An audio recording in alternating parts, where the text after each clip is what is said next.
একে পৰিৱেশ আৰু এবাৰ বিশ্বনাথলৈ যাম বিশ্বনাথতো উৎকণ্ঠা আৰু উদ্গ্ৰীৱ হৈ অপেক্ষা কৰি আছে কণ শিক্ষাৰ্থী আৰু তেওঁলোকৰ অভিভাৱক আৰু একে দৃশ্য আমি দেখিবলৈ পাইছোঁ অসমৰ সৰ্বত্ৰ মই হেমন্ত আপোনাৰ কাষলৈ আহিছোঁ আৰু এই মুহূৰ্তত আপোনাৰ কাষলৈ আহি জানিব বিচাৰিছোঁ আৰু মানে কেই মুহূৰ্তমান বাকী টাইম অফ টেৰৰ বুলি কৈছে বিজ্ঞানীসকলে কিন্তু আমি কওঁ যে টাইম অফ এই মুহূৰ্তত আশংকা নহয় আশা আৰু আমি এই আশাৰ সময়লৈ আগবাঢ়িছোঁ আৰু মাত্ৰ কেই মুহূৰ্তমান বাকী কি উৎকণ্ঠা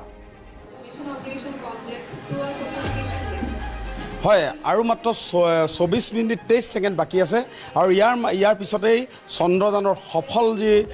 অৱতৰণ সেই সফল অৱতৰণ হ'ব বুলি সকলোৱে উৎকণ্ঠাৰে ৰৈ আছে আৰু এই মুহূৰ্তত মই বিশ্বনাথ মহাবিদ্যালয়ত আছোঁ ইয়াৰ পৰিৱেশ দেখুৱাইছোঁ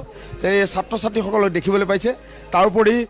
ইয়াৰ যিসকল শিক্ষক এই শিক্ষকসকলো আহি উপস্থিত হৈছে আৰু তেওঁলোকে সমূহীয়াভাৱে যি অসম চৰকাৰে যি নিৰ্দেশ দিছে এই সমূহীয়াভাৱে তেওঁলোকে এইদৰে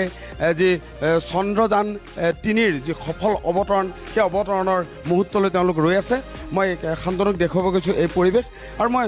ছাত্ৰ ছাত্ৰীসকল আছে তেওঁলোকৰ লগত কথা পাতিবলৈ চেষ্টা কৰিম যে কিমান উৎকণ্ঠাৰে ৰৈ থকা উৎকণ্ঠা কেনেকুৱা হয় বহুত ভাল লাগিছে যিহেতু আমাৰ ভাৰতৰ পৰা প্ৰেৰিত তৃতীয়খন চন্দ্ৰযান এইবাৰ সফলৰ দিশত আমি এজন ভাৰতীয় হিচাপে বহুত গৌৰৱান্বিত আমি কি ক'বা বহুত ভাল লাগিছে মই দেখুৱাই আছোঁ পৰিৱেশ দেখুৱাই আছোঁ সকলোৱে সমূহীয়াভাৱে এই যি চন্দ্ৰযানৰ যি অৱতৰণ সেই অৱতৰণ চাবৰ কাৰণে ৰৈ আছে মই দেখুৱাই আছোঁ এয়া বিশ্বনাথ মহাবিদ্যালয়ৰ শিক্ষক শিক্ষয়িত্ৰী আৰু ছাত্ৰ ছাত্ৰীসকলে এইদৰে ৰৈ আছে আৰু মাত্ৰ কেইটামান মুহূৰ্তৰ পিছতেই চন্দ্ৰযানে অৱতৰণ কৰিব চন্দ্ৰত ছাৰ কেনেকুৱা আমি ভাবিছোঁ যে এইবাৰ আমি সফল হ'ম আমি সকলো উদ্গ্ৰীৱ হৈ ৰৈ আছোঁ সেই মুহূৰ্তৰ কাৰণে আমি সেই মুহূৰ্তৰ সাক্ষী হ'বলৈ আমি শিক্ষক শিক্ষয়িত্ৰী